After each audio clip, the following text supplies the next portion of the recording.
का जो net interest income था वो 35% बढ़ा, तो मुनाफे में 33% की बढ़ोतरी रही। हालांकि निम्स में हल्का दबाव जरूर रहा। और इस बार के नतीजों और आगे के ग्रोथ आउटलुक पर हमारे साथ चर्चा करने के लिए कंपनी के सीएमडी प्रदीप कुमार दास साहब हमारे साथ जुड़ चुके हैं। प्रदीप जी, बहुत बहुत स्वागत है आपका, समय देने के लिए बहुत बहुत शुक्रिया। और हम थोड़ी देर पहले आपके ही कंपनी के स्टॉक पे चर्चा कर रहे थे और एक्सपर्ट उस पर बहुत बुलिश हैं। एक तरह से जिस तरह की शाइनिंग नजर आई है वो स्टॉक में भी नजर आ रही है, कारोबार में भी नजर आ रही है और नतीजों में भी नजर आ रही है। तो चलिए, जो चीज अच्छी है उसकी तो हमने बात कर ली। आपको मतलब कहते हैं ना, खुद का इवेल्युएशन करना सबसे बड़ी चीज होती है। आपको लगता कहां है सुधार की आवश्यकता, कहां पर है इन नतीजों को देखते हुए? बहुत बहुत धन्यवाद प्रशांत जी।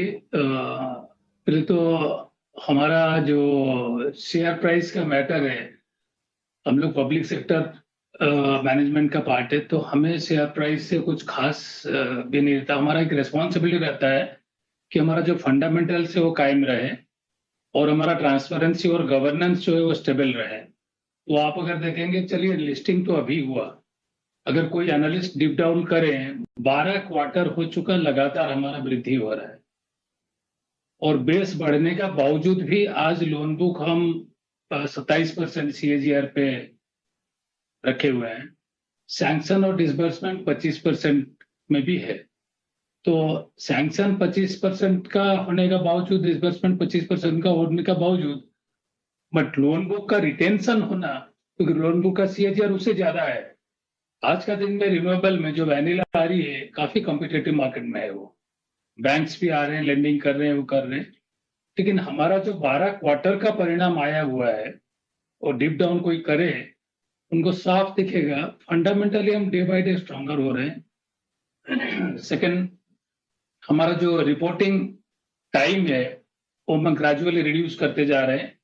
इस बार जैसे हमने 19 दिन में रिजल्ट पब्लिश किए, बैंकिंग नॉन बैंकिंग स्पेस में हम पहला कंपनी देश में है जो रिजल्ट रिपोर्ट किए हैं। तो ये सबसे बड़ी ये है। हमें इम्प्रूवमेंट करना है, बहुत सारा एरिया अभी भी है। जैसे हमारा IT सिस्टम है, हम चाहते हैं कि हम एटलीस्ट 5 से 10 साल बाकी हमारे कंटेम्पोरेरी से IT में हम हेड रहे, एटलीस्ट 5 साल आगे रहे, जो कि हम नहीं थे पहले। ये बात को मैं मानना चाहूंगा इस प्लेटफॉर्म में। दूसरा, IT का साथ साथ since new and emerging RE financing करना एक चैलेंज है। इसमें लीगेसी प्रोसेस से काम नहीं हो सकता है।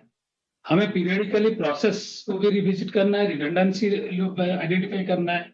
हमारे डेवलपर स्टेक होल्डर उनके साथ भी क्लोजली जुड़ना है। जैसे हम एक संस्था है बैंकिंग नॉन बैंकिंग में, जो हर क्वार्टर में हमारे बोरोवर जो हमको बिजनेस पार्टनर मानते हैं, उनके साथ रेगुलर इंटरेक्शन करते हैं, मीटिंग करते हैं।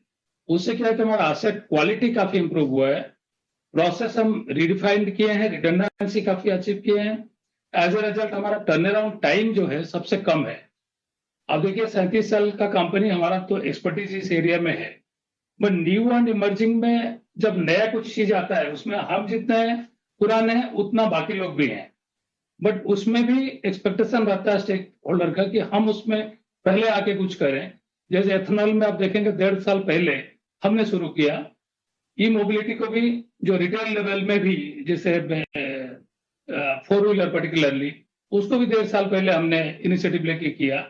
आज ये सेक्टर धीरे धीरे मैच्योरिटी की तरफ जा रहा है। At least fair amount of asymmetry in information has been reduced। तो ये जितना जानकारी क्लियर होगा मार्केट में और सेक्टर में, उतना जल्दी स्पीड में प्रोजेक्ट लगेंगे। और आज हमारा करीब 190-91 गीगावाट का इंस्टॉल कैपेसिटी हुआ है RE में। हमें 310 और अचीव करना है 2030 तक। बिजनेस काफी अपॉर्चुनिटी है और इस अपॉर्चुनिटी को संयम के साथ, डिसिप्लिन के साथ हमें अप्रोच करके आगे करना है। और हमारा टीम का कमिटमेंट यही है कि हम बेस्ट क्वालिटी कॉर्पोरेट गवर्नेंस देंगे, ईज ऑफ डूइंग बिजनेस देंगे, डिजिटाइजेशन को और आगे बढ़ाएंगे।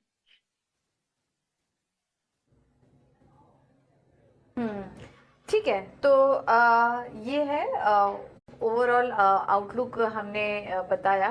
कंपनी के मैनेजमेंट हमारे साथ जुड़े हुए हैं, सब बहुत बहुत धन्यवाद समय देने के लिए। मैं पूजा बात कर रही हूँ। आपके नतीजों में जो एनपीए का मूवमेंट हुआ है उस पर थोड़ा हम बात करना चाहेंगे। आने वाले समय में एसेट क्वालिटी को लेकर, एनपीएस को लेकर क्या आउटलुक बन रहा है आपका? जिसे मैंने 12 क्वार्टर का बात बताया, मार्च 20 का नेट एनपीए देखेंगे 7.18 था और आज 0.99 पे आ चुका है। ये सिर्फ लोन बुक बढ़ने से परसेंटेज घटा नहीं है, हमारा रियल रिकवरी हो रहा है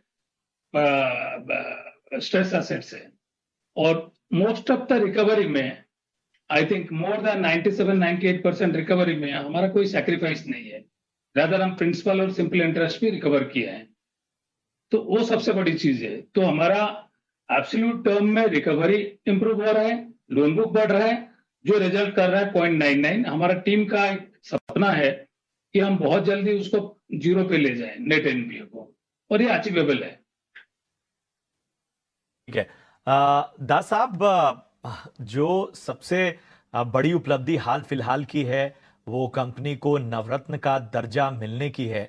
जाहिर सी बात है ये एक तरह का हौसला तो बढ़ाती ही है, बड़े लक्ष्यों की ओर देखने के लिए जो आपकी पूरी तैयारी है उसके लिए फ्यूल का काम करती है, जिम्मेदारी भी बढ़ा देती है।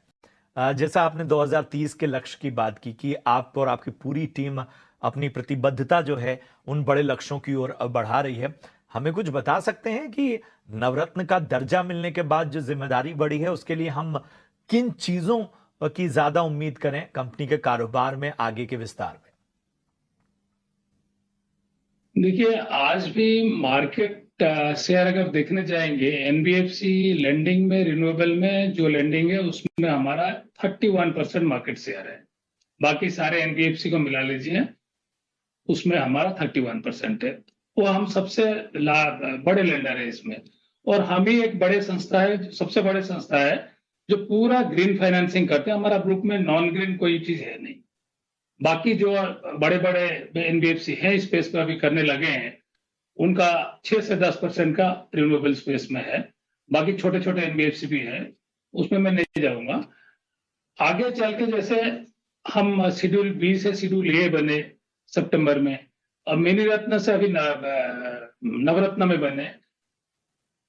हमारा जो एक निवेदन भारत सरकार के पास था, ये लगभग साल भर से चल रहा था, और भारत सरकार का एक प्रोसेस है, मापदंड है, उसको पार करने का बाद वो हमें वो अक्रेडिटेशन देते हैं। फाइनली हमें मिला लास्ट फ्राइडे को।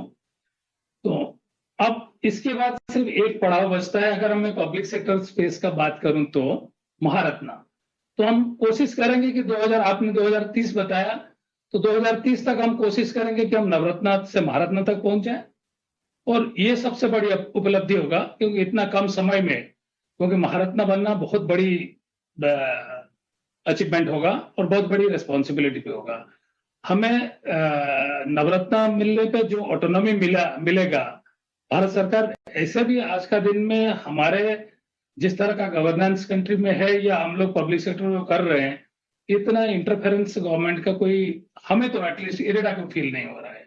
हमारे मंत्रालय पूरा हमें सपोर्ट किया जब भी जो मांगे हैं, हमारे मंत्री जी भी किए हैं, सेक्रेटरी साहब भी किए हैं, जब भी कैबिनेट सेक्रेटरी से चाहे वो भी मिला है, प्रधानमंत्री जी का ऑफिस से जो भी सहयोग मिला है, सब जगह से मिला है। तो ऑटोनॉमी ये जो मिलेगा, एक सर्टिफिकेट मिल गया, ऑटोनॉमी मिलेगा, उसे थोड़ा स्पीड बढ़ेगा। जो मार्केट का परसेप्शन है वो ज्यादा अच्छा बढ़ी है। इससे हम उम्मीद करते हैं कि 5-10 पैसा कम से कम हमारा बोरोइंग कॉस्ट पे इम्पैक्ट आना चाहिए, क्योंकि अभी जो हमसे निवेश करेंगे, जो पहले कर रहे थे, उनका भरोसा थोड़ा ज्यादा बढ़ेगा। साथ साथ हमने जो ये आईपीओ लेके आए नवंबर में, उससे जिस तरह का भरोसा इन्वेस्टर का हमारे ऊपर आया और लगातार बढ़ रहा है, हम उम्मीद करते हैं कि hमारा जो डेट इन्वेस्टर है वो भी इस चीज को देखेंगे, हमें और थोड़ा सस्ता पैसा लेंड करेंगे।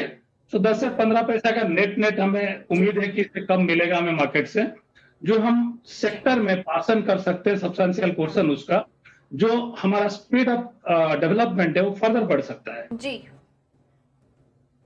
जो सीएजीआर आज का दिन में हम 27% का बताए लोन बुक एडिशन में, हो सकता है और बढ़ जाए, और सैंक्शन डिसबर्समेंट जो 25% है, हो सकता है उसमें भी काफी वृद्धि हो जाए।